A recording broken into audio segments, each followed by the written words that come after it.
अयोध्या जी में भगवान श्री राम जी के मंदिर में चढ़ावे को लेकर जो अनियमितताओं को लेकर एक मामला ध्यान में आया, उसको लेकर हिमाचल प्रदेश के राजस्व मंत्री द्वारा जो बयान दिया गया है वो उनकी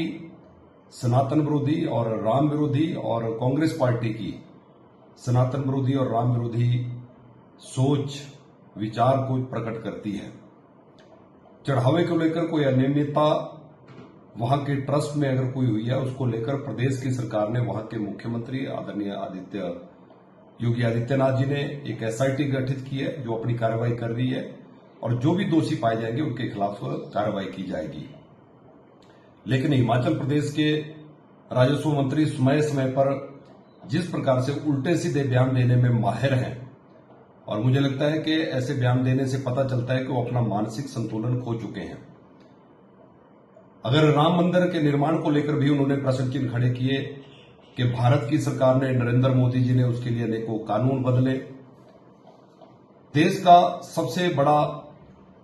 न्याय का मंदिर सुप्रीम कोर्ट के निर्णय के पश्चात अयोध्या में भव्य राम मंदिर की स्थापना वहां पर हुई। उसको लेकर भी कांग्रेस के मंत्री और ये सारी कांग्रेस पार्टी कुंठा में है कि राम मंदिर अयोध्या में क्यों बन गया। उसको लेकर भी प्रश्न चिन्ह खड़ा कर रहे हैं और कह रहे हैं कि जो लोग चप्पलों में थे आज वो हवाई सेवाएं कर रहे हैं, यानी वहां के पुजारी, संत, महंत, धर्माचार्य उन पर भी प्रश्न चिन्ह खड़ा करने का काम जो है हिमाचल सरकार के मंत्री जगत सिंह नेगी ने किया है। मैं उनके ध्यान में लाना चाहता हूं कि हम सब सनातनी, हम सब हिंदू धर्म को मानने वाले लोगों को जो आप नसीहत दे रहे हैं कि आप मंदिरों में चढ़ावा ना चढ़ाएं, आप अस्पतालों में, स्कूलों में जो है वो दान दें। वो बोल रहे हैं कि आप सत्ता में है, सरकार में है और सरकार लोगों से टैक्स लेती है और टैक्स के माध्यम से सरकार का दायित्व है कि लोगों को अच्छी स्वास्थ्य सुविधा उपलब्ध करवाए, अच्छी शिक्षा उपलब्ध करवाए, जिसको लेकर हिमाचल की सरकार, नालायक सरकार जो है नाकामयाब है और अपनी नालायकी, अपनी नाकामयाबियां छुपाने के लिए इस प्रकार के बयान जो है हिमाचल सरकार के मंत्री समय समय पर देते रहते हैं। लेकिन जिस प्रकार से उन्होंने ये बयान दिया है और हिंदू धर्म के ऊपर, सनातनियों की आस्था के ऊपर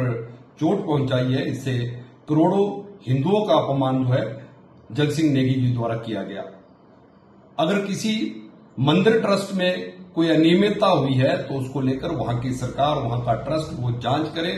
जो भी दोषी पाए जाएंगे उनको सजा होनी चाहिए, उनके खिलाफ कार्रवाई होनी चाहिए। लेकिन हर बात को भाजपा के साथ जोड़ना, हर बात को नरेंद्र मोदी जी के साथ जोड़ना, ये न्याय संगत नहीं है। और ये कहना कि उस भव्य राम मंदिर का उद्घाटन प्रधानमंत्री जी ने क्यों किया, वहां के ट्रस्ट ने, वहां के उत्तर प्रदेश में जो निर्णय लिया गया और वहां पर धार्मिक गुरु भी सारे मौजूद थे और देश के प्रधानमंत्री जी के कर कमलों द्वारा अगर भव्य राम मंदिर का वहां पर पूजन किया गया तो क्या बुरी बात है। क्या जगत सिंह नेगी जी इस बात के विरोधी हैं कि हमारे प्रधानमंत्री जी ओबीसी समाज से आते हैं, इसलिए उनको ये दिक्कत है कि उन्होंने उस भव्य मंदिर का पूजन क्यों किया। और कहा जा रहा है कि राष्ट्रपति जी अनुसूचित जाति से है इसलिए उनसे नहीं करवाया गया। राष्ट्रपति जी के ऊपर आपने, प्रधानमंत्री जी के ऊपर आपने न्यायिक व्यवस्था के ऊपर समय समय पर प्रश्न चिन्ह खड़े किए हैं। ना आप न्यायिक व्यवस्था को मानते हैं, ना आप राष्ट्रपति जी को मानते हैं और ना ही आप लोकतंत्र में चुने हुए प्रधानमंत्री के खिलाफ भी अभद्र टिप्पणी आपने समय समय पर की है। राज्यपाल महोदय के ऊपर भी आपने अभद्र टिप्पणी की है। ये आपका हिमाचल प्रदेश में ये इतिहास है कि समय समय पर ऐसी संवैधानिक संस्थाओं और उनको चलाने वाले लोगों के खिलाफ आप अभद्र टिप्पणियां करते रहे हैं। लेकिन मैं उनसे कहना चाहूंगा कि ये जो बयान आपने दिया है इससे सभी सनातनियों को, करोड़ों देशवासियों को इससे आहत पहुंची है। और आपने यहां तक कह दिया कि मंदिरों में जो नंगे पांव